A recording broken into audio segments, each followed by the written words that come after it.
Breaking news చూస్తున్నాం. ఛత్తీస్గఢ్ బీజాపూర్ లో మరొకసారి ఎన్కౌంటర్ కలకలం రేపింది. గంగులూరు పిఎస్ పరిధి అటవీ ప్రాంతంలో భద్రతా బలగాలకు మావోయిస్టులకు మధ్య కాల్పులు కొనసాగుతూ ఉన్నాయి. కాల్పుల్లో పలువురు మావోయిస్టులకు గాయాలైనట్టుగా తెలుస్తోంది. ఎదురు కాల్పుల్లో ఇద్దరు డిఆర్జీ జవాన్లకు గాయాలు కాగా చికిత్స కోసం హెలికాప్టర్లో రాయ్పూర్కు తరలించారు.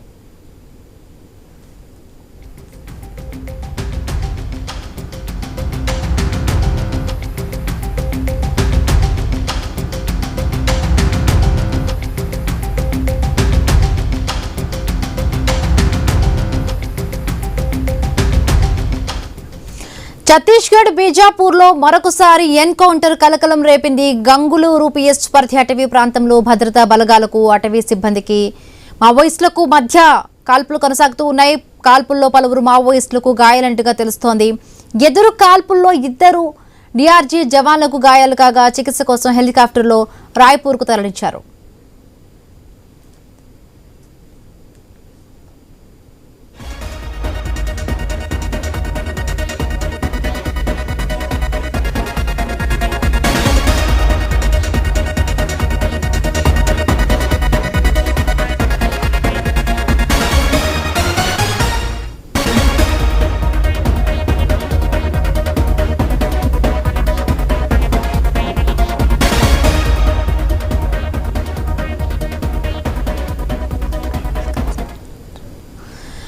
ఛత్తీస్గఢ్ బీజాపూర్ లో మరొకసారి ఎన్కౌంటర్ జరిగింది. గంగులూరు పిఎస్ అటవీ ప్రాంతంలో ఈ కాల్పులు జరిగినట్టుగా తెలుస్తోంది. భద్రతా బలగాలకు మావోయిస్టులకు మధ్య ఈ కాల్పులు కొనసాగుతూ ఉన్నాయి. మరిన్ని పూర్తి అప్డేట్స్ మా కరెస్పాండెంట్ నవీన్ అందిస్తారు. నవీన్, ఇంకా కాల్పులు కొనసాగుతూ ఉన్నాయా? డీటెయిల్స్ ఏంటి? మనం చూడొచ్చు, ఛత్తీస్గఢ్ రాష్ట్రంలోని బీజాపూర్ జిల్లా గంగులూరు పోలీస్ స్టేషన్ పరిధిలోని భారీ ఎన్కౌంటర్ చోటు చేసుకుంటుంది. ఈ ఎన్కౌంటర్ లో దాదాపుగా ఇప్పటికే భద్రతా బలగాలకు పోలీసుల మధ్య జరుగుతున్న కాల్పుల్లో ఇద్దరు డిఆర్జే జవాన్లకి ఆ బుల్లెట్ గాయాలైనట్టుగా పోలీసులు చెప్తున్నారు. ఆ గంగులూరు అడవి ప్రాంతంలో జరుగుతున్న ఎన్కౌంటర్ నేపథ్యంలో ప్రత్యేక హెలికాప్టర్ కూడా అక్కడ తీసుకొచ్చారు.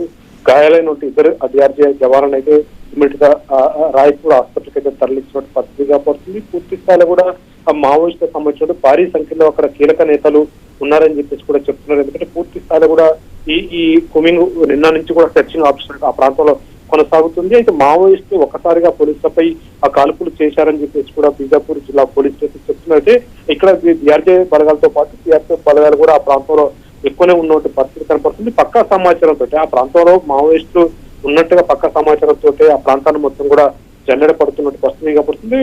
ఉదయం 10 గంటల సమయంలో మావోయిస్టులకి ఇటు భద్రతా బలగాలకు డిఆర్జే జవాన్లకి మధ్య భారీ ఎత్తున కూడా కాల్పులు చోటు చేసుకుంది. ఈ కాల్పుల్లో ప్రస్తుతానికైతే డిఆర్జే జవాన్లకు మాత్రమే ఆ బుల్లెట్ గాయాలైనట్టుగా చెప్తున్నారు. అయితే కొంతమంది మావోయిస్టులకు కూడా పూర్తిగా కూడా గాయాలైనని చెప్పేసి కూడా పోలీసులు చెప్తున్నారు. కానీ ఎంతమందికి గాయాలని ఏంటనేది కూడా పూర్తిగా చెప్పట్లేదు. అయితే ఇద్దరు కూడా చాలా సీరియస్ గా ఉంది పరిస్థితి. విషమంగా ఉండడంతో వాళ్ళనైతే ఆ జిల్లా హెడ్ క్వార్టర్ లోని ఆ ప్రభుత్వ ఆసుపత్రికి అయితే తరలించిన పరిస్థితి కాబట్టి అక్కడ ఆ పరిస్థితి కూడా చేజారిపోయే అవకాశం ఉన్న నేపథ్యంలో ఒక ప్రైవేటు ఆసుపత్రి కూడా తరలించినట్టుగా పోలీసులు చెప్తున్నారు. పూర్తి స్థాయిలో కూడా ఇతర జవాన్ల పరిస్థితి చాలా విషమంగానే ఉందని చెప్పేసి కూడా చెప్తారు. ఇంకో కొంతమందికి కూడా కాళ్ళకు అట్లా బుల్లెట్ గాయాలని చెప్తున్నారు. మావోయిస్టులకు కూడా భారీ ఎత్తున కూడా నష్టం వాటిల్లే అవకాశం ఉంటుంది. వాళ్ళకు కూడా బుల్లెట్ గాయాలని చెప్పేసి కూడా పోలీసులు చెప్తున్నప్పుడు కూడా అక్కడ మావోయిస్టులకు సంబంధించినటువంటి ఎవరు కూడా చనిపోలేదు. అంతేకాకుండా బుల్లెట్ గాయాలైన మావోయిస్టు కూడా ఎవరు కూడా అక్కడ పోలీసులకు దొరకలేదని చెప్పేసి చెప్తున్నారు. మావోయిస్టులకు సంబంధించిన తుపాకులు కానివ్వండి, వాళ్ళకి సంబంధించిన టెన్ను ఏవైతే విప్లవ సాహిత్యం ఇలాంటివి కూడా ఏమి దొరకలేదు. కేవలం ఆ భద్రతా బలగాలపై మాత్రం కాల్పులు చేశారు. వాళ్ళకి మాత్రం గాయాలైన ఇద్దరు జవాన్లకు గాయాలైనా కానీ మావోయిస్టులకు కూడా గాయాలైనని చెప్పేసి పోలీసులు అనుమానం వ్యక్తం చేస్తున్నారు తప్ప మావోయిస్టు అయితే అక్కడి నుంచి తప్పించుకున్న పరిస్థితి కాబట్టి ఇంకా అదనపు బలగాలను కూడా ఆ ప్రాంతానికి తీసుకొచ్చే ప్రయత్నం కూడా చేస్తున్నారు. ఎందుకంటే భారీ ఎత్తున కూడా మావోయిస్టులు ఉన్నారు. వాళ్ళు ఉన్నటువంటి ప్రాంతం మొత్తం కూడా చుట్టూ ల్యాండ్ మైన్స్ పెట్టుకుని ఉన్నట్టుగా చెప్తున్నారు. ఎందుకంటే ఒక మీటింగ్ ఏర్పాటు చేస్తున్నారు అక్కడ మావోయిస్టులకు సంబంధించి.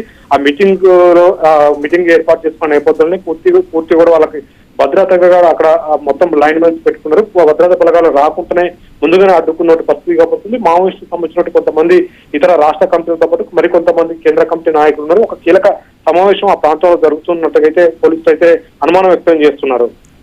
Thank you Naveen, thanks for the updates.